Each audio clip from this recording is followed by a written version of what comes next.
Yeah, Zhao will be a late call. He was out on the pitch today. We'll make a decision on him tomorrow morning. So that's good positive because he'll be back sooner rather than later. With Este, he's definitely out for tomorrow, which is a real shame. And we're doing our further tests and investigation into his injury. And Enzo's absolutely fine. That's good to hear. And as for the rest of the team, they all come through that game okay? Yep, so far so good. Obviously it's a quick turnaround, but no other new news to report. Glad to hear it. And of course, I know it was a difficult result at the weekend, which leaves you 7 points off the Champions League spots at the moment with an informed Brighton to come tomorrow, your former team, of course. Do you feel that any defeat from now until the end of the season could seriously harm your chances of finishing in the top 5? We've made it very difficult for ourselves. We have to be honest and realistic with that. But what we can't do is give up. We have to keep fighting. We have to make sure we go to Brighton with similar attributes to what I saw against Manchester United in terms of our energy and our intensity and engagement to the game, which was good. But what we didn't do is we didn't keep a clean sheet in the moment, and we didn't take advantage of the chances. So we need to be more clinical and more ruthless in both boxes.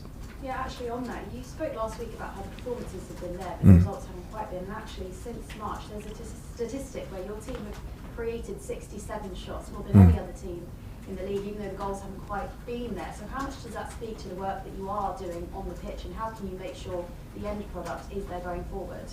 Yeah, as a coach, you have to work to the data, you have to work to the process because you believe your process works in the end. But in this moment where we are, we need to win a game of football. It's the fundamental. That's what this club demands, and in recent results they haven't been there. So data is one thing and metrics and all of those things, but the most important statistic is the result, and we have to go after that tomorrow evening. And I know you've continually spoken about how much you still believe you can finish in those top 5 spots. Is there any sense though of how damaging it would be were you not to finish in those places? I don't think you can think like that. I said in a previous press conference, we'll deal with each situation as it arises. At the moment, it's a difficult task, but we just have to focus on winning the game tomorrow against, like, as you said, a very good Brighton team. We have to make sure we train very, very well, which we have done today, and we go down to Brighton with the only focus has to be on winning this game of football. And last week, club owner Bedard Iqbali spoke about you and about the attributes he admired in you. He said he thinks they're behind you and optimistic of long-term success. Yeah. You felt that support from the owners? 100%. They've been supportive of me in our daily conversations. The sporting directors involved, they've been magnificent in their support of me and the team. And we're aligned, and we know we need to win games of football in the now. That doesn't go against what we're trying to do, which is give consistent success to this club long term. Thank you, Ian. Thank you. Thanks, Uma. Alex? Hi, just Hi. wanted to ask you about Levi Cole to begin with. Yeah. 60 minutes for the under-21s. How is he after that, and could we see him before the end of the season? Very hopefully, yes. You can see him before the end of the season. Levi's plan, it was a very low-level game. 60 minutes was a really, really good start for him. We want him to be involved in the next game on Saturday with the under-21s as well, and build him up because it's been a really bad injury that he's come back from. So his rehab's gone really well. He's trained today. He makes a huge impression on the group. You can feel his presence on the training pitch. I can't wait to have him back in with the group. What is easier to fix, the lack of goals or the lack of clean sheets? Good question. I think if you want to win games, you have to make sure you keep clean sheets. It's the hallmark of every team. We have players, outstanding players, who can score goals in key moments. It hasn't happened recently, but what's disappointed me has been the goals we've conceded. We have to give ourselves a platform in the game to give confidence to our attacking players that they can go and do what they do best. You can't win every game scoring 2 or 3 goals, and that's something that we need to address very, very quickly, is to stop the goals we're conceding. Moises has been wearing the captain's armband. Yeah. What's he like as a leader in the dressing room? Moy leads by example. Delighted that he's committed his long-term future to the club. And he's somebody who leads by example in his bravery, the way he takes the ball, the way that he presses and tackles and runs and fights for the team. They're all the values that I believe get you success. Brighton, a club you know well. Have you had a chance to watch the Spurs game back? Yeah. And what are their strengths? Yeah, I watched it live before our game, and then obviously we've analysed that game and many more that they've played. Fabian's doing a fantastic job. It's a club that are built in a way that is built for consistency. They've got players who understand the system for a long time, and they're going to be a really, really difficult team to play against. Thank you, good luck. Thank you. Thanks, Alex. Ian? Hi, how are you? I'm okay. You mentioned there about bringing constant success. What's been the biggest challenge for you in the last 4 months since you arrived? Would you say? I think the biggest challenge for any manager coming mid-season is you want to get to know your players as quickly as possible in your group. You want to know not just tactical things, technical things, what they're used to, their routines, and you want to make sure that you don't adapt things too quickly from what they're used to. That's been a big challenge in terms of amount of games that we've played, the training sessions that we've had, and also making sure that they're understanding of what we want day in, day out, and that takes time. So that's the biggest challenge. In terms of the results, they haven't been good recently, and that's something that we really, really need to overcome. Why haven't they been good recently? Again, when we go through, I don't want to talk for too long. I could do. No. What I'm saying is we do a lot of information gathering. We do a lot of. We look at data. We analyse the games. A lot of it comes down to moments. The Manchester United game sums up. They've had one shot on target. Well, we've had 10 men and it ends up in our net. Sometimes we have to make sure that in the key moments we stay switched on. And we haven't done that. And then what happens? The result changes the flow, the confidence of the team drops if you're losing a game in any team. And we have to make sure going into the rest of the season that we keep the back door shut and give ourselves a chance by scoring the first goal in the game. I've noticed in press conferences, pre and post matches, you use the P word quite a bit, process. With 5-6 games to go, trying to get into the top 5, this constant success this season.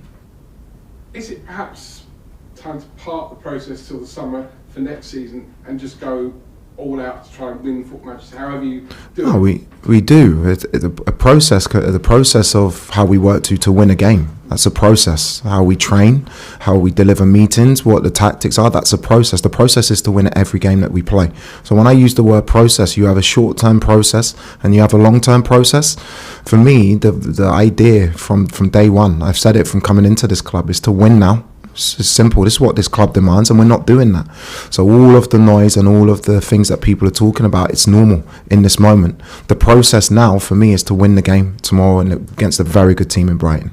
Funny, it feels like a big week with tomorrow and top 5, and then at the end of the week the FA Cup semi-final, the silverware you could win at the end of the season. You're obviously agreeing with this. This feels to you like a big week, right? It's a massive week. It's what you're in football for, is key games. We've got a huge game tomorrow night, and then we go into an FA Cup semi-final against the Leeds team in form. That's why you're in football. That's what we want. But now is the time for us to deliver, and that's what we have to work towards. Thanks, Nick. Thank you. Ian. Nizar? Hi Liam. Hi. How much is fear sort of playing a factor, because you've fallen away from the Champions League, but you've also got those teams behind you? Like, how much longer can you let this run go on for without sort of dropping into those places? We can't. It's not about where we finish or teams below us. It's about our standards. It's about our performances. We have to arrest this run of form. We haven't won enough games in a recent moment, and that has to change. If you start thinking about the repercussions of that, or somebody just asked me about Champions League and what that means, you're not focused on what you're doing. We have to focus on the game tomorrow. We have to focus on the way that we play, and we have to make sure we win games of football. Is it important for you, because you've got the support of the hierarchy here, and we've heard them speaking, but the fans as well, like, there's only so much leeway you're For sure. from them, so how important is it to keep the fans on side by winning some of these remaining games? We have to win. That's what this club demands, rightfully so. That's what the fans expect. So for me, it's about winning games of football. It's what football's about. You can't speak about the long term if you're not doing the job in the short term. And being really respectfully honest here, we haven't done well enough in recent games. That needs to change, and that's on my shoulders as the head coach of this team. In Badadek Bali's comments on stage, he sort of mentioned stuff about the project a bit more, as well as the support for you, and he sort of said that we're looking at more experienced players. You know, is that something that's been reflected in those conversations you've spoken about before? I can assure you we've had many conversations from when I joined in January about what this club needs now and in the future for us to be to where we want to be. And I think Badad made it very clear in his conference. He wants consistent trophies and consistent success for this club. That's what we've spoken about in the now, in the summer, and how we build. And we're all very, very aligned, and we're very clear in what we need to do and what we want to do and what we have to do to get this club back to where it should be. Thanks, Nizar. Simon? Hello. Hey. There was footage of Wesley Fofana. Yeah. Were you disappointed in his reaction, or have you had words with him? Yeah. There was, I've got sent 2 videos, one of Enzo walking past me, and then it was cut before he turned around and hugged me and shook my hand. I know how these things work. Wes is a very emotional character in a good way. I love him as a guy. He's not afraid to wear his heart on his sleeve. I've spoke to him about it, and he's just disappointed that we're losing the game. I think he could have shown that emotion in a better way, and that's something that I've spoken about. But the optics on that is not the reality. The reality is I've got a really good group. We're working really, really hard for me and for the staff and for the club. At the moment, the results aren't going that way, and then people start reading more into it than what it actually is.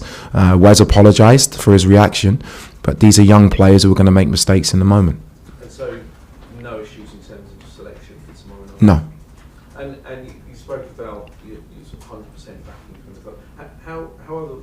What other ways is that manifesting? You're talking about transfer talks, but is there any other way that they sort of talking to you after games and Yeah, I don't think it's not needing reassurance. It's about being open. It's about seeing where I've made mistakes, where we've made mistakes, where we need to improve, and having open, honest, challenging conversations makes the process better. Because if you're not honest and you don't hold your hand up to mistakes, you're never going to improve. I have made mistakes. I'm going to make more mistakes. Every coach does. But with the guys here, how they support me, because we all want success for the club, we can be open and honest about that. So the less mistakes, the better, to be sure. But they've supported me in many different areas, in many different ways. And I feel the players understand that we're all very aligned in terms of what we want to achieve.